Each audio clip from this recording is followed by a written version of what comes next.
Good morning, good afternoon, good evening, wherever you are. I hope you are amazing. If you are watching this in real time, it is the 2nd of January 2026. So we've just entered, like energetically, we've just entered the new year. We are not yet in the year of the fire horse because the Chinese New Year kicks off in February, but we are moving towards that. So you might feel like some final shedding, or you just might feel like a sense of renewal, which is renewal and hope is really what I'm feeling today. And I believe tomorrow is a full moon in Cancer, so you might be feeling like quite homely, quite emotional, or just quite wanting connection or whatever. And for me, I always feel really like I want to connect with Mother Earth because she's our true mother. So if you are going through anything that's a little bit uneasy, then definitely connect to Mother Earth and ground. Now, this is a message for myself as well. And it's really, really good to do this, like not only at the start of a new year, but like regularly, to keep your spiritual hygiene and your energetic hygiene and your channels pure. Because if when we are doing that energetically, we are making sure that we're cleansed and clear, and we're not inviting in any discord or energies that we don't want and that are not ours as well.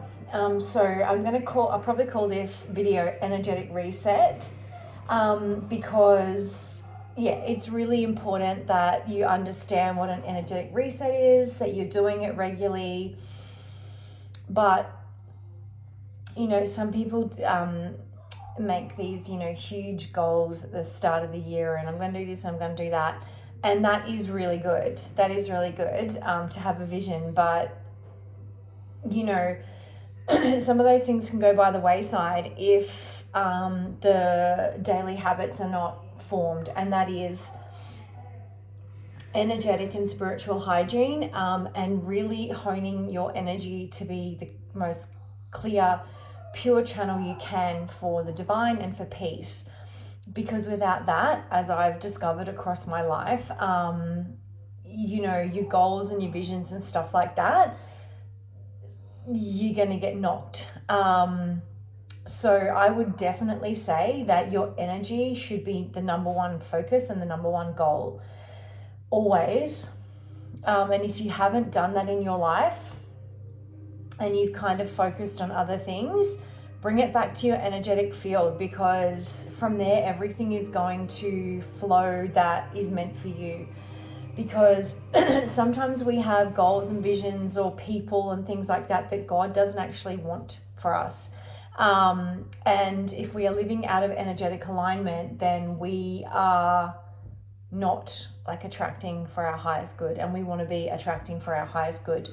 And I'm only saying this from personal experience and very difficult experience. So an energetic reset, there's a number of things that you can do for an energetic reset. Make sure you're cleaning out your closet regularly. If you're not wearing, if things don't make you feel good when you put them on, it doesn't matter how much they cost, it's time to get rid of them. Sell them on Marketplace. Donate them, give them to someone that fits that size, or someone that would love it, okay? Because I went from literally a wardrobe of like 2 full wardrobes full of like insanely expensive clothes to like barely anything, because I just didn't need it all. And that was an old identity anyway, and an old life, an old timeline. So just sometimes we're guided to do things that we're kind of like, oh, really? And you don't want to let go. But, it's definitely for your highest good. Please trust that if you're being guided. I remember getting rid of designer dresses that were worth hundreds of dollars each, and I was just like, I don't identify with them anymore. I could have let them sit in my closet for another decade, but the truth is I don't resonate with who I was in that outfit, even though it was beautiful. And so sometimes we're guided to let go of things that we don't understand at the time, but you will later on, because they're part of an old timeline or an old energy or an old identity, or, they carry an energetic resonance of where you're not going, all right, or what's not aligned. So I definitely encourage you to, and if there are things that are expensive but you just don't feel great in them, or you don't love what you look like in them, or love how you feel, then that's also an indication that, it's time to let go. So make sure that you're regularly clearing out your wardrobe, things that you don't wear anymore. Don't just hang on to things for the sake of it. Make sure you're vacuuming and saging or Palo Santoing or cleaning regularly, so that your space is not only decluttered, but it's clean and it's crisp and it's clear, and it's not inviting dust or things to accumulate, stale energies, all right, negative energies that can accumulate if we're not doing that. The same with other household items. If you haven't used it in 2 years, and you know that it could be beneficial to somebody else, then donate it or give it to someone who could use it at this point in their life, or something like that. I regularly go through, because my children are little, so they grow so quickly, and I had so many bags of beautiful clothes that it was like, oh, you don't want to let go of it because they're so beautiful, and that was so little, and that was so tiny, and they're so gorgeous, and it's right. But somebody else could be using those, somebody else could be benefiting from those, somebody else has a child at that stage of their life. So donate it, give it away, lovingly thank it and let it go. Because clutching on to things, I'm not saying that there aren't things that we keep because of memories and things like that, sentimental value, but in the general day-to-day scheme of things, we don't need a lot of stuff. We don't need to accumulate all this stuff. People can be sharing and using it, and honestly, you'll feel so much better and so much lighter. Go through your phone, photos that you don't need anymore, things that you don't need in there anymore, old screenshots that you've taken that don't resonate with you anymore, old quotes that don't resonate with you anymore, that you've, lovingly used for the time and the period of your life that you needed it, but now you no longer need that because you've grown and you've healed. Go through your phone, delete old photos, delete old screenshots, delete old quotes, delete old emails that you don't need anymore. That sort of a thing. Don't clutch onto things, let them go. Purify your energy field all the time. Let go of old limiting beliefs, old habits, old ways of doing things if they're not serving you anymore. If you're feeling like you're stretched, it's pushing because you've outgrown it. People, places, things, it really is true. If you are someone like me who is super sensitive to energy, and you walk into someone's house and their energy is just stale, and they haven't changed their house, they haven't moved an item for 15 fucking years or something, you can just feel the stale, dense, heavy energy. That's why you need to be constantly not only physically in your own vessel and cleansing and clearing energetically and praying and meditating and clearing, but also, in your environment as well. It's really, really important to keep things fresh and welcome in flow and welcome in blessings, because we constantly want to be growing. We don't want to be stunting ourselves, basically.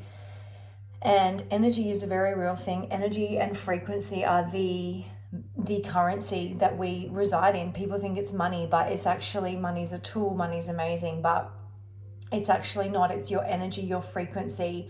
And so an energetic reset at this time of the year is like very, very beneficial, and then, you know, ongoing. So make the promise to yourself that you're going to be energetically cleansed and clear and committed to your energy, as opposed to like a thing or an item or like whatever. And then you'll find that the things that are meant for you will naturally align to you when you're energetically in alignment and in balance and, you know, in harmony with the divine, God, the universe, nature, whatever it is that you resonate with. But grounding in nature is really, really important, because, you know, to be energetically cleansed and clear and attracting the things that you want in your life, you have to be grounded. So you have to be able to connect to the higher realms or the divine, but you have to be really grounded. And, you know, Mother Earth is our true mother. She is the one who literally holds us and transmutes the energy. Like, that's why if you walk barefoot on the earth, it's incredibly, like, it can alchemize and transmute negative energy and, you know, transmute EMFs and stuff like that. It's very true. Like, it can help with inflammation and a lot of stuff. But, sorry about that. That's my little baby. But yeah, shh, please. But, yeah, like an energetic reset is crucial. So, all right, they're starting to get a bit loud. So I might just pull a card. I pull a card because I'm wishing everyone like an incredible 2026. And, you know, what we want to be putting out amazing energy, because we want to be getting amazing things in return.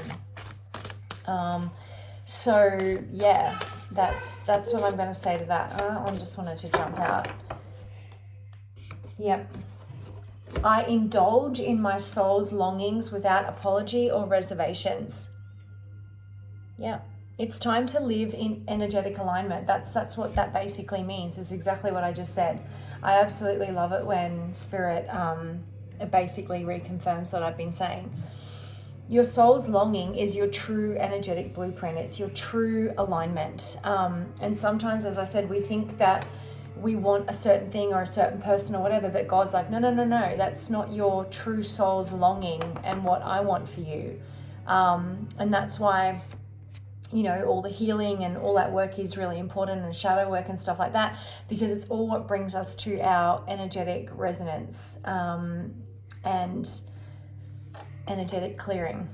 So I also pulled this card yesterday, and it's the hummingbird spirit, which I just think is so absolutely divine. Absolutely divine. I'm just going to pull an animal spirit card. These are like for my children, right? These are children's spirit animal cards, but I am just going to pull one for us today and just see what might come out. Because if you're anything like me, you have spirit animal guides and protectors as well.